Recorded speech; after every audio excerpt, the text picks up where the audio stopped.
नमस्कार। आज़ाद हमारे 108 YouTube channel के माध्यम से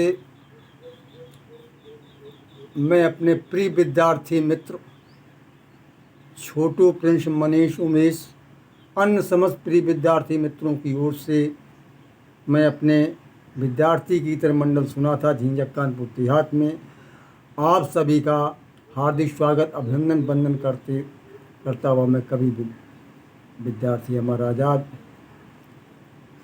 मैंने अभी एक वीडियो पिछला दिया था सरस्वती की, नदियों की पूजा पहले की जाती थी, फिर नदियों से फिर देवी का चित्र बनाया गया। तो ये देवी क्या है, हमने बताया था भगवान कृष्ण की गीता में 16वें अध्याय में पढ़िए, दैवी शक्ति संपदा। ये संपदाएँ होती, मनुष्य का जब जन्म होता है तो दैवी संपदाएँ मनुष्य के अंदर विद्यमान होती हैं। हर मनुष्य के अंदर देवी और देवता है। आपके अंदर देवता और दैत्य भी हैं। तो लक्ष्मी, सरस्वती, ये सब आपके ही अंदर हैं। दुर्गा, उनका शक्ति का प्रदर्शन करना ये मानव का कर्तव्य होता है। तो हम बिना शक्ति के, बिना ज्ञान के और बिना धन के, द्रव्य के हम कुछ कर नहीं सकते हैं। अगर मनुष्य केवल ज्ञान ही है और शक्ति से हीन है तो अपने ज्ञान का प्रदर्शन कैसे, कहाँ करेगा। शक्तिमान में अगर ज्ञान नहीं तो गलत काम भी कर सकता है। ये जहाँ तीनों चीज़ें उपलब्ध होती हैं, द्रव्य, तब आखिर में लक्ष्मी का आता है। लक्ष्मी कोई देवी नहीं है, कोई अपने अंदर है, अपनी भावनाओं में देखिए। हम नारी शक्ति को, ये तीनों नारी शक्ति हैं जो बताया था, माँ एक है, उसके रूप अनेक हैं। इस माँ ने इस सृष्टि का संरचना की है, जो सर्वशक्तिमान है। हम उसके बगैर जीवित नहीं रह सकते हैं। इन तीनों चीज़ों के अलावा मानव का काम चलेगा ही नहीं। तो लीजिए, मैं अगर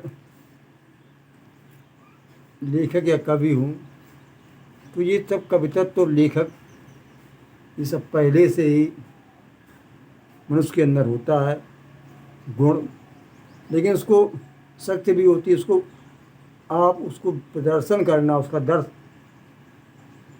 अगर आपके पास कोई शक्ति है तो उसको आपको प्रदर्शन करना पड़ेगा, इससे वो बढ़ती है। और शक्ति को तुमने काम नहीं लिया, शरीर बेकार हो जाएगा। ज्ञान है, अगर उसको आपने प्रदर्शन नहीं किया, आपने उसको विस्तार नहीं किया तो आपका ज्ञान भी चला जाएगा। इसलिए सरस्वती की बात मैं कर रहा था, तो सरस्वती की अखंड साधना के बगैर विद्वान बनना कठिन है।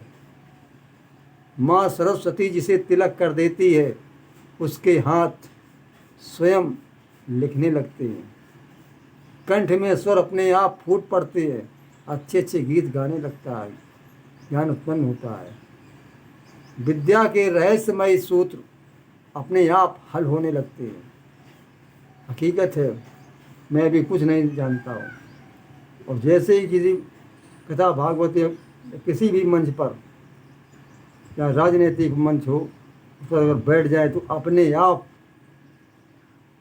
विद्या के रहस्यमय सूत्र अपने आप हल होने लगते हैं। आसन ग्रहण करते ही, अगर विश्वास ना हो तो लोगों से पूछ लेना, जो कथावाचकों से। जितना ज्ञान तुम्हें नीचे है उतना ऊपर है, इतना का नीचे भी रहता है। जब उससे निकल आते हो उतना नहीं, उस समय सब अपने आप रील जैसी चलती है। तो सरस्वती की अखंड साधना के लिए प्रिय विद्यार्थी मित्र छोटू, प्रिंस, उमेश, मनीष, सरस्वती की अखंड साधना के लिए हमें घी, मिठाई, फूल, चंदन, माला, हवन की कोई आवश्यकता नहीं है। आवश्यकता पड़ती ही नहीं है, क्योंकि केवल सत्कर्म, चिंतन, लगन और परिश्रम, अनुशासन की, जिससे सरस्वती की साधना सफल होती है। किसी की साधना, जैसे मैंने उस दिन बताया था, तत्र देव सहायिका खड़ेते वर्तते। जहाँ 6 मनुष्य के अंदर गुण हैं, बल, विद्या, बुद्धि, शक्ति, धैर्य, पराक्रम, इनके पास हैं,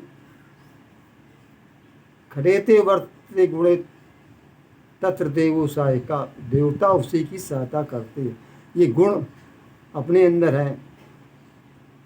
तो जो मैंने कविताएं लिखी, लेख लिखा है, वो कवित्व था पहले अंदर, और बुद्ध के द्वारा विवेक, बुद्ध सब में बताया 6 गुण जिसके अंदर होते हैं जी, उनकी फिर हमें सहायता मिलने लगती। हम जब तक इनको अपनाएंगे नहीं तो देवता कुछ नहीं करेंगे।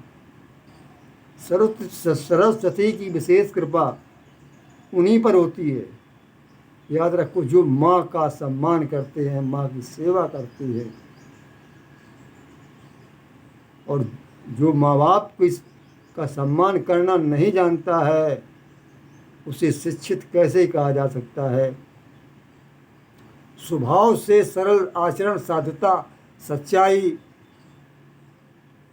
हम सबके लिए उत्तम आदर्श है, जो मानव को महान बनाने में सहायक है। कौन कौन बात? स्वभाव से सरल आचरण, साधुता, सज्जनता, सच्चाई, विनम्रता, ये उत्तम उद्योग, शक्ति, पराक्रम, ये हमें महान बनाने में सहायक हैं। दृढ़ता था संयमित जीवन जीने के लिए आदत बनाने में सहायक हैं। नियमित समय से काम करना और उस काम को महत्व देना, कम खर्च करने की आदत बढ़ने में सहायक भी बनती है। जो ईश्वर का यानी सत्य का पुजारी होता है, वह बाहरी आडंबरों से उनका कोई लेन देन नहीं, कोई मतलब नहीं है होता। इसीलिए तो पंडित मोतीलाल नेहरू ने महात्मा गांधी को महात्मा नहीं स्वीकार किया था, क्योंकि आडंबरी थे, पाखंडी थे, ढोंगी थे। वो महात्मा गांधी के रूप में नहीं, गांधी जी को महात्मा के रूप में नहीं, बल्कि राजनैतिक पंडित, देश के नेता के रूप में सम्मान करते थे।